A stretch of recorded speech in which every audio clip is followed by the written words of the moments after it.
Karen Carpenter, of course, was very talented herself, and, you know, you think, gosh, how tragic if she'd never sung.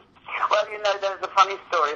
After Sinatra had bought Reprise actually approached Daddy to sign to the label with them, which could have meant that, you know, Dad may have recorded with Sinatra later in life. Mm-hmm. And Dad was very, very excited. But unfortunately, the powers that be felt there was a more sinister aspect to the offer. And because, I'm not sure whether you know this, once the record contract has you signed, they can actually stop you recording. Oh, So wow. once you're signed to them, that's it. You can't record for anyone else. And they can choose not to put a record out. Well, that would have been terrible. And Sinatra actually was quoted as saying that Daddy was one of the 3 greatest singers in the world. When he was in hospital at the end, Sinatra sent him a wonderful telegram, which kind of said, "Get well, mate, from your fellow boy singer, Frank." And that's in the book, the telegram. That's lovely. It was a wonderful... My father was so thrilled. Yeah, I bet he was. You may not know this, that my dad was responsible for coining the phrase "the governor" for Sinatra. Oh, was he? Mm. And that became his name. Now, I asked you over the phone a couple of days ago, so who actually coined the phrase "the singer's singer" for your dad, for Matt? I'm not sure I think it was a press probably headline. And I mean, Sammy Davis was doing a gig in Talk of the Town. You remember Talk of the Town? Yeah, of course. And Sammy invited us all down, and halfway through he called Dad up on stage, and he said, one of the greatest singers in the world, called Dad up. They did about 20 minutes together. Oh. Absolutely slaughtered the room. And I thought, if only, you know, Yeah. I had that. But there's a wonderful story as well about Sammy. He was asked by a British journalist who his favourite singer was. And he said, without even wavering, he said, Matt Monro. Oh. And he just said, yeah, but what about Sinatra? And Sammy said, what about it? I love it. And Michele, at that point, he never got to sing with Frank again. No, he didn't, no. But Sammy and him were very, very good friends because my dad and him were very similar backgrounds. Sammy was Jewish, as was my mother, and Dad found him, if you like, was Winifred Atwell, who was a black boogie-woogie great. Yeah, that's right. And what a father to have. I mean, even his memory, 30 years on, it's as clear now as it was then. And what a shame. And do you know what amazes me, Michie, is how a little country like England, I mean, I live abroad now, as you know, a little country like England generates such incredible musicians. I don't know. I mean, my father had 5 siblings, and none of them, including his parents, have any musical background whatsoever. And he he was the first singer to do the James Bond theme. Was it From Russia with Love? Yeah, so that was quite interesting, really, because my dad was a huge movie buff anyway, television buff, and John Barry asked him to do the music. And there had already been one James Bond movie out, which was Dr. No, but he only had an instrumental in it. So this was the second Bond movie to be done, and there was already sort of a smell about a cult following, that it was going to be, you know, even bigger than the first. Yeah. And so Dad did it. They snuck into the cinema in Ealing Broadway, my mum and him, to see the premiere. And my mum's film came on and Dad's music wasn't in it. And my mum was absolutely bereft. She was livid, and Dad kept telling her to be quiet so he could watch the movie. And then about halfway through the movie, there's a small scene where Bond is on the banks of the river wooing a lady, and a punt goes by.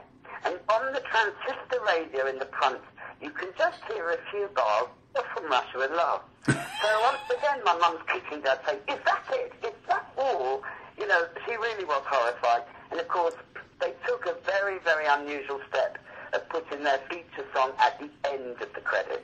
And so when that came on at the end, all was forgiven. You know? Yeah. I can understand how she felt, though, about that. Yeah, because he probably didn't even... Michie, he didn't even see it until he probably went to the cinema in Ealing Broadway. I didn't. He didn't, because they don't... The music is done in the studio quite separately from where the film is shot. But, no, he had a great fun on that.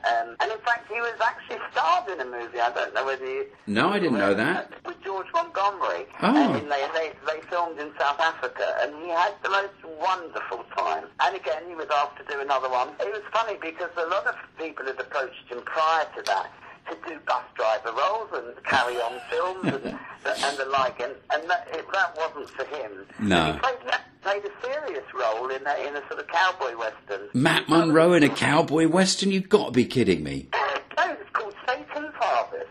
Oh my God, Satan's Harvest. Satan's Harvest, yes. And it was so wonderful. He loved it. It was another creative outlet for him, you know. Yeah. And they used to do a lot of skits on television in those days. Dave Allen, in particular, always did sketches.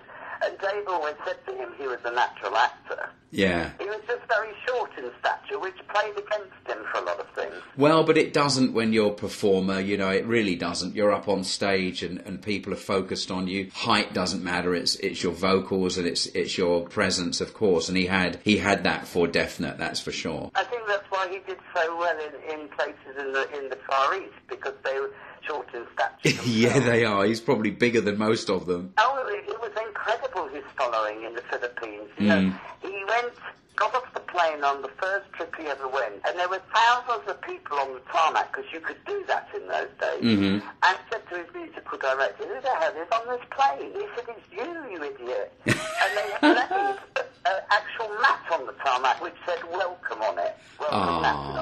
He had the presidential motorcade. They had tannoys outside the airport announcing, Mr. Monro has just landed, Mr. Monro is just leaving customs, Mr. Monro's on his... And it was this whole commentary. And for miles this motorcade drove, and people were on that road the whole way, waving and cheering.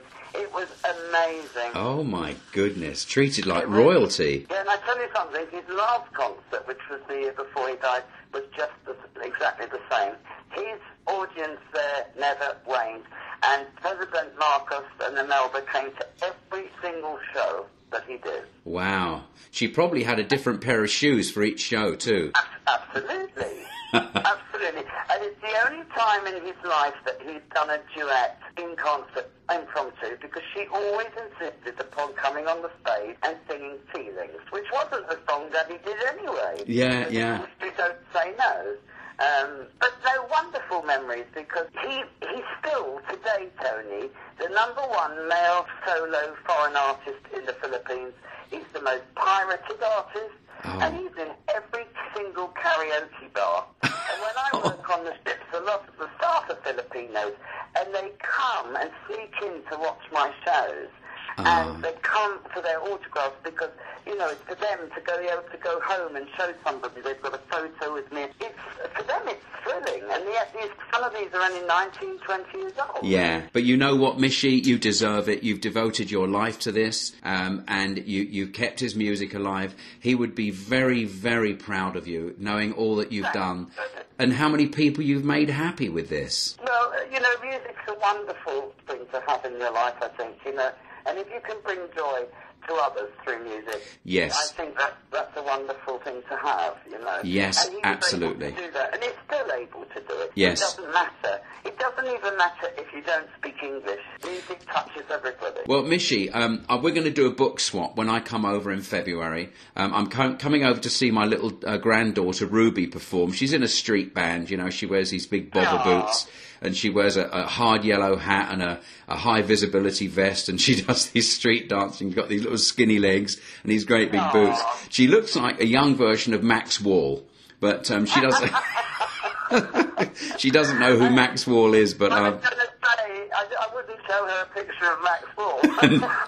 No, I won't. But we'll do a book swap, and I can't wait to meet up with you again. And Michele, I'm so proud of what you've done. It's incredible. What a life you've had, and how well you've worked at keeping his memory and his music alive. Congratulations, darling. Thank you, darling. I mean, as I say, it's not about me, and I truly say that, you know, with hand on heart. For me, the thrill comes from knowing that I'm keeping that legacy alive a little bit longer, you know. Pass on my kind regards to Matthew, and I wish him well. We are friends on Facebook. And Michele, we're going to, I'm going to tell him we've had the interview, and I'll send him the link so he can hear it. Michele, do you want to say goodbye to everyone at Glow Time Radio? Yes.